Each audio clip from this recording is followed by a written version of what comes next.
A deadly crash on Sandia Crest. Many people are wondering why that road doesn't have more guardrails. News 13's George Gonzalez spoke to the Department of Transportation today and got some answers.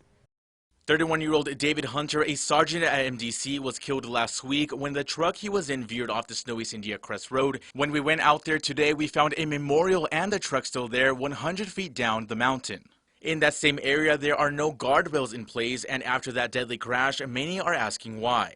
There's areas that we determine that are hazardous, that have, cliffs, and areas that are, heavily traveled where people would need that guardrail. But then there's other areas where there is a low speed limit and guardrail is not needed in certain areas. Kimberly Gallegos with the Department of Transportation says that the areas of Crest Road that have curves do have guardrails for safety, but the stretch of road where the crash happened is straight and doesn't warrant those barriers.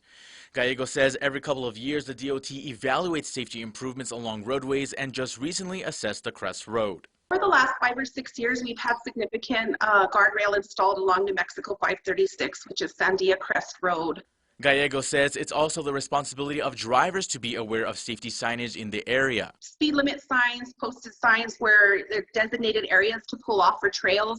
There's actually slow signs around the edges, like where you're going around the huge mountain, where it tells you, just to drive slower and be careful. The DOT does want to discourage anyone from driving up to the Crest Road when there is a significant storm like we saw last week. Our plows get in there and they plow to the residential areas. Further up, it's discouraged because of the elevation, and we have our priority routes already in place for snow removal. So our main concern is interstates first, New Mexico highways. And we do have this on our list, but we have a priority. When asked why the road wasn't closed during the storm in the first place, the DOT says it's out of their control.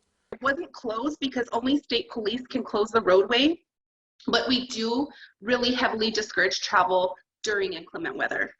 George Gonzalez, KRQE News 13. And BCSO told us they actually don't have a lot of crashes on that road. Now, the crash that killed Hunter is still, the investigation into that is ongoing. It's unclear if he was driving. The truck was registered to him. Another person involved is out of the hospital. BCSO is still trying to find a person who tried to help them that day.